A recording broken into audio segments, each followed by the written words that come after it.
नमस्कार, आदाब, जूले। आप देख रहे हैं डीडी काशिर पर लद्दाख से प्रसारित कार्यक्रम। और आज जो हम लेकर आए कोरोना महामारी यानी कोविड-19 ने आज पूरे विश्व को न केवल अपने इस संकट की जद में केवल समेटा है, बल्कि सबकी जो दिनचर्या है, जो दैनिक दिनचर्या है, उसमें भी बहुत सारा परिवर्तन किया है। इसी वजह से और सबसे ज़्यादा जो संकट खड़ा किया वो शिक्षा जगत में, यानी कि जो क्लासरूम चल रहे थे उन क्लासरूम को सब बंद कर दिया गया है। यानी कि अब जो ऑनलाइन और वर्चुअल क्लास का ही हमारे पास सहारा है। और जो लद्दाख के लोगों के लिए किस प्रकार की क्लासें शुरू की जा रही हैं, कौन से वर्चुअल प्लेटफॉर्म हैं, इन बहुत सारे मुद्दों पर जानकारी देने के लिए आज हमारे साथ हैं सेक्रेटरी एजुकेशन सौगत विश्वास जी। नमस्कार सर, हमारे शो में आपका स्वागत है। नमस्कार। सबसे पहले मैं जानना चाहूँगा कि जो आप की टीम है वो लगभग 2-2, 3-3 बजे तक रात में मिलकर के बैठ कर के काम कर रही है, तो उसका श्रेय तो उस टीम का भी और टीम लीडर को न दिया जाए तो ऐसा बड़ा मुश्किल लगता है। तो आपने उन सबको कैसे मैनेज किया और उन जो योद्धा, जो असली योद्धा हैं इस समय के, उनके लिए आप क्या कहना चाहेंगे उनके उत्साहवर्धन के लिए? हमारे यहाँ पर जितने भी मतलब टीम कहिए या एक्सटेंडेड टीम कहिए, एक्चुअली ये तो पूरे दोनों ज़िलों में लद्दाख के लेह और करगिल दोनों में एक्सटेंडेड है। और इसमें पार्टिसिपेंट्स सिर्फ एक दफ्तर के नहीं हैं। पार्टिसिपेंट्स इसके अंदर डॉक्टर्स हैं, पैरामेडिक्स हैं, हमारे जो फील्ड वर्कर्स हैं, पुलिस कर्मचारी हैं, एडमिनिस्ट्रेशन के जितने भी ऑफिसर्स हैं ऊपर से लेकर नीचे तक, सभी इन्वॉल्व है और सबका अपना एक रोल है। तो इस वक्त चूंकि ये एक इंटरनेशनल क्राइसिस है और नेशनल लेवल पे भी जो हमारे गाइडलाइंस आते हैं उसका अनुपालन करने के लिए जो भी स्टेप्स लिए जाने चाहिए लोगों की सेफ्टी सिक्योरिटी के लिए, कोविड रिलेटेड, मेडिकल रिलेटेड, फिर इवैक्यूएशन के रिलेटेड, जो लोग हमारे लद्दाख के हमारे भाई बहन आना चाहते हैं वापस करगिल और लेह में, उन लोगों को लाने के लिए जो भी सिस्टम्स बनाने हैं, जो उसके लिए अरेंजमेंट्स करने हैं, वो सब करने के लिए जितनी मेहनत करनी चाहिए उतनी मेहनत हमारे टीम के जितने भी ऑफिसर्स हैं, स्टाफ है, फील्ड वर्कर्स है, सब कर रहे हैं। और ये बहुत सराहनीय बात है। We are all grateful to them, thankful to them, all the whole of Ladakh should be thankful to them and they are doing a very good job. बिल्कुल। अब इसके बाद हम अपने मुद्दे पर आते हैं कि जो लद्दाख के स्कूली बच्चे हैं उनकी शिक्षा की गति को बरकरार रखने के लिए आपने वो कौन से नए प्लेटफॉर्म शुरू किए हैं और क्या नई स्ट्रेटजी बनाई है, वो हमारे दर्शक जानना चाह रहे हैं। देखिए, इस वक्त हमारे पास चैलेंज ये है कि लद्दाख चूंकि कोल्ड रीजन से आता है, तो इसका जो ये आने वाले महीने हैं ये वो टाइम है जब लद्दाख के स्कूल खुलने चाहिए थे, ये खुलते, बट अभी कोविड के संक्रमण को रोकने के लिए जो होम अफेयर्स के गाइडलाइंस है उसके तहत स्कूल्स बंद है। अभी कल जो गाइडलाइंस नहीं आई है उसके तहत 31 मई तक और स्कूल्स, कॉलेजेस वगैरह, इंस्टीट्यूशंस बंद रहेंगे। तो तब तक भी जिससे कि हमारे बच्चों का नुकसान ना हो, उसके लिए ऑनलाइन करिकुलम जो है उसका इस्तेमाल किया जा रहा है। डायरेक्टर स्कूल एजुकेशन जो लद्दाख के हैं उन्होंने एक पोर्टल भी लॉन्च करवाया है, डेवलप करवाया है। उस पोर्टल के अंदर टेलीफोन या इंटरनेट क्या बोलते हैं आपके लैपटॉप या कंप्यूटर पे अलग अलग क्लासेस के 9वीं तक के अलग अलग क्लासेस के अलग अलग टॉपिक्स के लेक्चर्स मौजूद हैं। तो स्टूडेंट्स जो हैं या पेरेंट्स जो हैं उन लेक्चर्स को एक्सेस करके अपने बच्चों को पढ़ा सकते हैं या बच्चे खुद भी उनको पढ़ सकते हैं। एक तो वो, दूसरा कुछ टाइम से अभी हमारे जो टीचर्स हैं वो रेडियो पे लेक्चर्स डिलीवर कर रहे हैं। लेह में और करगिल में दोनों जिलों में लेक्चर्स डिलीवर कराए जा रहे हैं सिलेक्टेड टॉपिक्स के।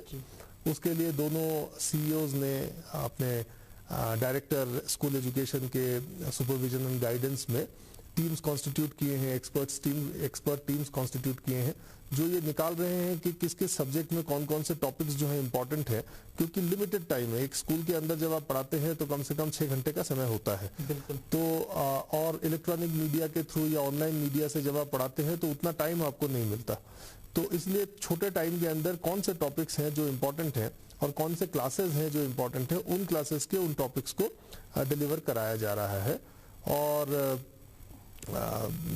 कल से हमें बड़ी खुशी है ये बताते हुए कि दूरदर्शन की मदद से हम डीडी कशीर के ऊपर 11 से 12 बजे तक जो है दिन में 7 एवरी डे इनफैक्ट 1 घंटे का जो है क्लासेस होंगी। उसमें अभी जो प्लान है उसके अंदर हर रोज 3 क्लासेस दी जाएंगी और उसका एक एडवांस शेड्यूल जो है डायरेक्टरेट ऑफ स्कूल एजुकेशन से बताया जाएगा बच्चों को, जिससे बच्चे भी प्रिपेयर रहे कि फलाने दिन फलाना सब्जेक्ट या फलाना टॉपिक पढ़ाया जाएगा। तो इसके जरिए से हम बच्चों तक पहुंचने की कोशिश कर रहे हैं। सर, इस दौरान क्योंकि कई लोगों के जो बच्चे जो पढ़ रहे होंगे तो उन्होंने अपना सिलेबस अभी तक कंप्लीट नहीं कर पाएगा, तो उन्हें ये चिंता हो रही होगी कि ये कितने दिन में हम कंप्लीट कर पाएंगे। तो उसके लिए भी क्या कोई एक टाइमलाइन है, कब तक हम सिलेबस कंप्लीट करेंगे? और फिर इनका या मूल्यांकन के लिए क्या तरीका अपनाया जाएगा कि किस तरह के ऑनलाइन ही कोई मूल्यांकन होगा या फिर क्या कुछ? देखिए, ये एक इवॉल्विंग सिचुएशन है जी। अभी पूरा प्लान इसलिए तैयार नहीं है क्योंकि अभी हमें नहीं पता कि स्कूल एजुकेशन को कितने दिनों के अंदर लॉकडाउन सिचुएशन में रखना है। अगर आगे कोई रिलैक्सेशन आएगा तो कौन कौन सी क्लासेस को खोलना है, अगर आगे कोई रिलैक्सेशन आएगा तो क्या पूरा स्कूल खुलेगा, सिर्फ हॉस्टल्स खुलेंगे? तो वो उसकी जो लार्जर गाइडिंग प्रिंसिपल्स जो है वो नेशनल लेवल पे डिसाइड होती है। उसके बाद उसके अंदर जो एनेबलिंग प्रिंसिपल्स हैं या जो जिस तरीके से हम करेंगे वो यूटी एडमिनिस्ट्रेशन उस पर एक वो लेगी, व्यू लेगी। तो बट उसके अलावा भी अभी भी जितना हम कर सकते हैं with in the limited period वो हम करने की कोशिश करेंगे। हम हर सिलेबस हर क्लास का जो कंप्लीट सिलेबस है उसके अंदर जो मुख्य चीजें हैं जो उसको अगले वाले क्लास में जाने के लिए जरूरी है उस पर फोकस करते हुए वो क्लासेस कराई जाएंगी। सर, अब इससे ही थोड़ा जुड़ा हुआ है, थोड़ा इससे आगे का सवाल है कि यानी कि जितनी जो इस समय जो एजुकेशन है यानी कि जो शिक्षा है वो समाज को जोड़ने का काम करती है, संस्कृतियों को एक पीढ़ी से दूसरी पीढ़ी तक पहुंचाने का काम करती है। तो शिक्षा और एजुकेशन के साथ जब स्किल डेवलपमेंट जुड़ जाता है तो यानी कि वो रोजगार परक और ज्यादा व्यवहारिक चीजें हो जाती हैं। तो आप शिक्षा को स्किल डेवलपमेंट के द्वारा कैसे इवॉल्व करना चाहेंगे? बिल्कुल, ये बहुत जरूरी है क्योंकि हमारे यहाँ पर अगर आप देखेंगे लद्दाख बहुत दूर दराज तक फैला हुआ एक एरिया है, 60,000 स्क्वायर किलोमीटर में फैला हुआ है और कई जगह जो है ले टाउन के पास या करगिल टाउन के पास उतना आ नहीं पाते हैं, तो एक्सपोजर जो है बच्चों का कम भी होता है इसके चलते। तो हमने जब दूर दराज गए हैं तो वहां पर हमने देखा है कि बहुत तरह के स्किल्स की रिक्वायरमेंट है। अगर हम बहुत बेसिक की बात करें या थोड़े हायर लेवल की बात करें, दोनों चीजों में जरूरत है। जैसे कंप्यूटर स्किल्स की जरूरत है और कंप्यूटर के अंदर भी हायर लेवल प्रोग्रामिंग वगैरह के स्किल्स की भी जरूरत है। मगर नीचे के लेवल पे अगर हम बात करें, बेसिक स्किल्स की बात करें तो इलेक्ट्रीशियंस की जरूरत है, प्लम्बर्स की जरूरत है, इस तरह की चीजों की भी जरूरत है और ये रोजगार का आयाम बनती है। जो हमारे दूर दराज के गांव के लोग हैं उसमें हमारे यहाँ की इंडस्ट्री को भी फायदा है क्योंकि हमारी इंडस्ट्री को भी स्किल्ड मैन पावर नहीं मिलता है। स्किल्ड मैन पावर के लिए इंडस्ट्री को बाहर से लोग हायर करने पड़ते हैं जो कि उनको कॉस्ट इफेक्टिव भी नहीं पड़ता है। तो इस दौरान वोकेशनल एजुकेशन, ये वोकेशनलाइजेशन ऑफ एजुकेशन, इसका बहुत जरूरत लद्दाख में है। अभी तक हमारे यूटी के अंदर 19 स्कूलों के अंदर वोकेशनल एजुकेशन का कोर्स चल रहा है जो समग्र शिक्षा के अंदर चलता है। इस बार हमने प्लान किया है कि हम वोकेशनल एजुकेशन को और ज्यादा एक्सटेंसिवली स्कूल्स में लाएंगे। तो हमारे पास यहाँ पर गवर्नमेंट ऑफ इंडिया की जो टीम आई थी उसके साथ भी हमने ये बात रखी थी कि जो क्योंकि हमारे यहाँ पर पॉपुलेशन कम है तो एनरोलमेंट भी कम है, तो वो हमारे दूसरे जो मेनलैंड के एनरोलमेंट के साथ हम कंपेयर नहीं कर सकते।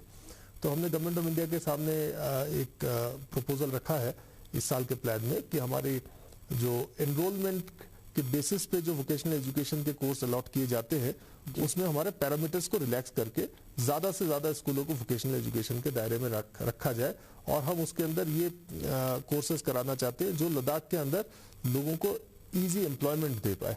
तो उसकी तरफ यूटी एडमिनिस्ट्रेशन या एजुकेशन डिपार्टमेंट जो है लगी है। उम्मीद करते हैं कि अगले साल वोकेशनल एजुकेशन को हम बढ़ा पाएंगे। बिल्कुल, सरकार का एक उद्देश्य और ये भी रहता है कि जो विकास है यानी कि जो स्वास्थ्य, शिक्षा और रोजगार वो लास्ट मील तक जाए और हमारे पास 2 इंटरनेशनल बॉर्डर लाइन मिलती हैं और हमारे पास वो लास्ट मील तक आपके पास वो एक बहुत बड़ी जिम्मेदारी भी है, वो रिस्पॉन्सिबिलिटी को आपके लिए यानी कि जो स्किल को भी, एजुकेशन भी वहाँ पहुँचाना। और जैसे चांगथांग का इलाका जो दूर दराज का इलाका, तो वहाँ छोटे ड्रायर की कई तरीके की नए तरीके की जरूरतें पड़ती हैं, या जो चुली और जो यहाँ पर जो खुबानी है उसके लिए, तो इनके लिए भी क्या कुछ नए इनोवेशंस कुछ किए जा रहे हैं जिससे ये प्रोफेशनलिज्म इसमें और ज्यादा बढ़े और ये इंडस्ट्री भी आगे बढ़े और वहाँ के लोग शिक्षा के तौर पर भी अपने आप को कुछ अपनी पहचान दिखा सकें? देखिए, इसमें चैलेंजेस हमारे पास कुछ हैं। फॉर एग्जाम्पल, एक तो दूर दराज एरिया है और दूर दराज होने के कारण उसके अंदर बैकवर्डनेस भी होता है और ट्रांसपोर्टेशन की एक बहुत बड़ी प्रॉब्लम है। फिर डिस्टेंसेस होने के कारण जो टीचर्स हैं वो आना जाना नहीं कर सकते अपने घरों से, बहुत अगर वो किसी और टाउन में रहते हैं। तो कई चीजें हैं, एक हॉस्टल्स की जरूरत या रेजिडेंशियल स्कूल्स की जरूरत, जहां दूर दराज के गांवों के बच्चे जो है आके अच्छे स्कूल में जहां पर सारे फैसिलिटीज हो, अच्छे टीचर्स मौजूद हो, लेबोरेटरीज हो, कंप्यूटर लैब हो, इंटरनेट हो, इस सारे आयाम वहां पर मौजूद हो। तो एक रेजिडेंशियल स्कूल्स की हमें जरूरत है, एक हमारे को क्या बोलेंगे इंटरनेट की जरूरत है, क्योंकि हमारे अभी जो हालात है लद्दाख के अंदर, हम इस चैलेंज से जरूर गुजर रहे हैं, बट हमारे एडमिनिस्ट्रेशन के हाईएस्ट लेवल पे, ऑनरेबल लेफ्टिनेंट गवर्नर साहब के लेवल पे एंड एडवाइजर साहब के लेवल पे भी कई मीटिंग्स करी गई हैं गवर्नमेंट ऑफ इंडिया के साथ, और कोशिश की जा रही है कि हमारे ज्यादा से ज्यादा विलेजेस के अंदर इंटरनेट और टेली कनेक्टिविटी आ जाए। इससे बड़ा फर्क पड़ जाएगा। इससे हर, जैसे हम स्कूल के अंदर स्मार्ट क्लासरूम बनाते हैं, मगर स्मार्ट क्लासरूम का इस्तेमाल तब हम कर पाएंगे जब वहां पर इंटरनेट हो। और साथ के साथ हम कोशिश और कर रहे हैं कि जो जितने भी जोन्स हैं, एजुकेशनल जोन्स हैं, उसके अंदर टीचर्स के रहने की अच्छी फैसिलिटीज, अगर टीचर्स के रहने की अच्छी फैसिलिटीज होगी तो जो अच्छे टीचर्स हैं उनको अगर हम दूर दराज के एरियाज में भी रखेंगे तो वहां पर उनका रिटेंशन बढ़ेगा, वहां उनका इंटरेस्ट बढ़ेगा। तो ये सारी चीजों को करते हुए हम सोच रहे हैं कि जितने दूर दराज या बॉर्डरिंग एरियाज है वहां पर स्कूल एजुकेशन को इम्प्रूव किया जाए। बिल्कुल, यहाँ की जो महिलाएं और हैं तो महिलाओं की शिक्षा के लिए और महिलाओं को आत्मनिर्भर बनाने के लिए, यानी कि वो वैसे तो काम अपने आप घर में करती ही आ रही है, लेकिन वो प्रोफेशनलिज्म के साथ नहीं हो पा रहा है, जिससे यानी कि जो उत्पादकता है, जो मूल्य परकता है, वो नहीं आ पा रही है। तो महिलाओं के उत्थान के लिए उनकी शिक्षा और जो मूल्य परक जो वो उनका प्रोडक्शन जो निकल के आए, तो उसके लिए क्या कुछ प्लान किया जा रहा है? औरतों के लिए अगर हम शुरू करें गर्ल चाइल्ड से ही, एजुकेशन के हवाले से देखें, या दूसरे डिपार्टमेंट में भी अब मैं घुस जाऊंगा, वो हो गया रूरल डेवलपमेंट। तो दो चीजें हैं, एक तो बच्चों को पढ़ाना, एक बच्चों को, लड़कियों को पढ़ने का पूरा अवसर मिलना, मौका मिलना। उसके लिए हमारी ये कोशिश है कि हम जो अच्छे सेंटर्स है एजुकेशन के, चाहे वो ले टाउन है या करगिल टाउन है या दूसरे भी जोनल एजुकेशनल हब्स जो हमारे अच्छे हैं, वहां पर खास करके लड़कियों के पढ़ने के लिए स्पेशल हॉस्टल्स हों। उसके लिए इस बार हम गवर्नमेंट ऑफ इंडिया को कस्तूरबा गांधी बालिका विद्यालय जो है हमारे पास अभी कुछ ही है, उसको एक्सटेंसिव करके हम प्रपोज कर रहे हैं हर ब्लॉक के अंदर एक कस्तूरबा गांधी बालिका विद्यालय हो। उसके साथ उसके बारे में भी हमारी J&K गवर्नमेंट ऑफ इंडिया से बातचीत हुई है, और उन्होंने इन प्रिंसिपल एक होप दिया है कि ऐसा हम शायद कर पाए। अगर वो होगा तो हमारे हर ब्लॉक के अंदर एक ऐसा स्कूल होगा जो 8वीं तक तो बच्चों को, लड़कियों को अच्छी हॉस्टल में पढ़ाई करा पाएंगे। दूसरा, हम रूरल डेवलपमेंट के तहत जो लोग काम करना चाहते हैं, उनका NRLM के तहत सेल्फ हेल्प ग्रुप्स बना के, उसमें अभी तक हमारे लद्दाख के अंदर 2 ब्लॉक्स के अंदर सेल्फ हेल्प ग्रुप्स का काम चल रहा है। तो रूरल डेवलपमेंट के हवाले से अगर मैं बोलूं तो 2 और ब्लॉक्स के अंदर इस साल हमारा ये सेल्फ हेल्प ग्रुप्स वाला ब्लॉक बनाने का चेष्टा रहेगी। तो इस तरीके से हम वुमेन एम्पावरमेंट या उनको एम्प्लॉयमेंट अपॉर्चुनिटीज, उनके अच्छे एजुकेशन के जरिए से ये सारी चीजें करने की कोशिश करेंगे। बिल्कुल, कल यानी कि 19 तारीख से डीडी काशिर चैनल पर 11 बजे से लेकर के 12 बजे तक ये जो टेलीविजन क्लासेस हैं वो सबके लिए वो फ्री ऑफ कॉस्ट रहेंगी, यानी कि जो DTH के जो फ्री प्लेटफॉर्म है उन फ्री प्लेटफॉर्म पर भी वो देख सकते हैं। इसके साथ ही मैं चाहूंगा जितने भी लोग हैं यानी जिनके पास इंटरनेट की फैसिलिटी नहीं है वो इस सुविधा का जरूर लाभ उठाएं।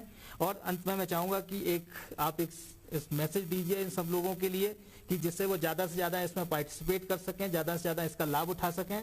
वो एक संक्षिप्त मैसेज मैं आपसे चाहूंगा। नहीं, मेरा मैसेज यही रहेगा कि एक तो पूरा विश्व ही इस वक्त कोविड से लड़ रहा है। सबसे पहले अपना हेल्थ की जरूर ध्यान रखें। जो सफाई, हाथ धोना, सोशल डिस्टेंसिंग, होम क्वारंटाइन, इसके नॉर्म्स को बिल्कुल पालन करें। इससे बचने की कोशिश ना करें, क्योंकि ये आपके अपने लिए भी फायदेमंद नहीं है और लद्दाख के दूसरे लोगों के लिए भी फायदेमंद नहीं है। एक ये, और दूसरा जो ये कोशिशें की जा रही है एजुकेशन डिपार्टमेंट की तरफ से ऑनलाइन लेक्चर्स देना या टेलीविजन या रेडियो के जरिए से जो भी आपको क्लासेस मिल रही हैं, इसका पूरा फायदा उठाए, यही हमारा अनुरोध है। बिल्कुल, आपने इतना महत्वपूर्ण समय निकाल करके इतनी अच्छी जानकारी देने के लिए आपका बहुत बहुत शुक्रिया सर, धन्यवाद। अगले अंक में फिर मिलेंगे, तब तक देखते रहिए डीडी काशिर पर लद्दाख से प्रसारित कार्यक्रम। नमस्कार, जूले। नमस्कार।